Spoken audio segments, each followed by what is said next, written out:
Welcome to Satya kitchen. ఈరోజు నేను ఎండు చేపలు సొరకాయ కర్రీ చేయబోతున్నాను. ఈ కర్రీ నాన్ వెజ్ ప్రియులకి పండగే అండి. సాఫ్ట్గా సొరకాయ, పంటికి తగులుతూ ఎండు చేపలు భలే రుచిగా ఉంటుంది. ఖచ్చితంగా ట్రై చేయండి. మరి ఈ రెసిపీని ఎలా తయారు చేసుకోవాలో ఇప్పుడు చూద్దాం. ఇక్కడ నేను సగం సొరకాయ తీసుకున్నాను.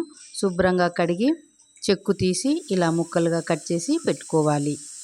ఎండు చేపలు ఒక 120 గ్రామ్స్ తీసుకున్నాను.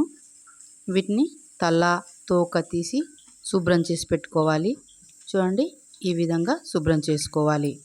ఇప్పుడు వీటిని మనము వేడి నీటిలో వేసుకోవాలి. ఈ వేడి నీటిలో బాగా తడిచేటట్లు ఈ విధంగా అనుకోవాలి. బాగా నానాలి, ఎండిపోయి ఉంటాయి ఎండు చేపలు.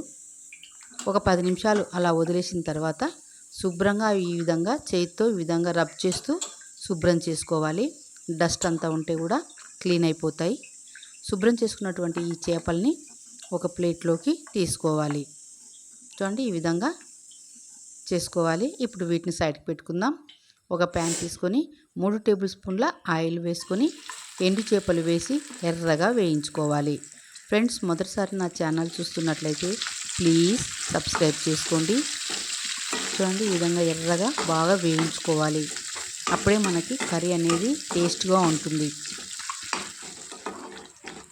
చేపలు కలర్ మారుతున్నాయి, ఈ విధంగా ఉంటే సరిపోతుంది.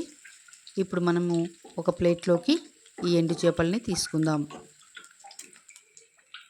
వీటిని ఒక సైడ్కి పెట్టుకుందాం.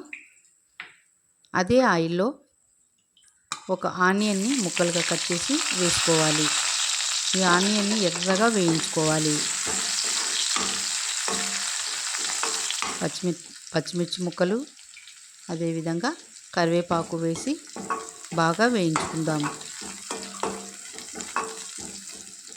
ఒక స్పూన్ అల్లం వెల్లుల్లి పేస్ట్ వేసుకొని పచ్చివాసన పోయేంత వరకు వేయించుకోవాలి. తర్వాత ఒక మీడియం సైజు టమాటాని ముక్కలుగా కట్ చేసి వేసుకోవాలి. టమాటా సాఫ్ట్ అయ్యేంత వరకు మగ్గించుకోవాలి. సొరకాయ కాంబినేషన్లో చాలా బాగుంటుందండి ఎండు చేపల కర్రీ. ఇప్పుడు కొద్దిగా పసుపు వేసి మూత మూసి మగ్గించుకుందాము. చూద్దాము, టమాటా మగ్గిపోయింది. ఇప్పుడు సొరకాయ ముక్కల్ని వేసుకుందాం. అలాగే సొరకాయ మగ్గడానికి రుచికి తగ్గట్టు ఉప్పు కూడా వేసుకోవాలి. అంతా కూడా ఒకసారి బాగా కలుపుకుందాం. తాలింపు అంతా కూడా సొరకాయకి బాగా పట్టాలి. చూడండి, ఈ విధంగా కలుపుకుంటూ మూత పెట్టి మగ్గించుకుందాం. చూద్దాము, సొరకాయ కొద్దిగా వాటర్ వచ్చిందండి. ఒకసారి అంతా కూడా కలుపుకుందాం. ఒక 80% దాకా సొరకాయ మగ్గిపోయింది. ఇప్పుడు మనము ఫ్రై చేసి పెట్టుకున్నటువంటి ఎండు చేపలని వేసుకుందాం. అలాగే రుచికి తగ్గట్టు కారం వేసుకుందాం. మీ టేస్ట్ తగ్గట్టు కారం వేసుకోండి. ఇప్పుడు అంతా కూడా ఒకసారి బాగా కలుపుకోవాలి. తర్వాత మూత పెట్టి ఒక 5 నిమిషాలు మగ్గనిద్దాం.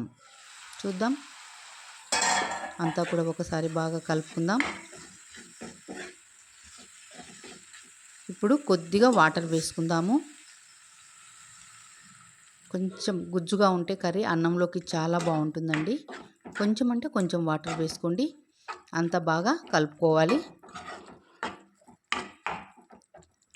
ఇప్పుడు మూత పెట్టి ఒక్క 2 నిమిషాలు మగ్గనిద్దాము. చూద్దాము, కర్రీ ఉడుకుతుంది. ఇప్పుడు ఒక స్పూన్ గరం మసాలా, ఒక స్పూన్ ధనియా పౌడర్ వేసుకోవాలి. ఇదంతా పట్టేటట్లు బాగా కలుపుకోవాలి. మూత పెట్టి 1 నిమిషం పాటు మగ్గించుకుందాం. చూద్దాము, కర్రీ దగ్గర పడిపోయింది. చివరగా కొత్తిమీర వేసుకుందాము. అంతా ఒకసారి బాగా కలుపుకోవాలి. టేస్టీ సొరకాయ కర్రీ రెడీ అయిపోయింది. మీకు ఈ రెసిపీ నచ్చినట్లయితే లైక్ చేయండి, షేర్ చేయండి, కామెంట్ చేయండి. Please subscribe. Thank you for watching.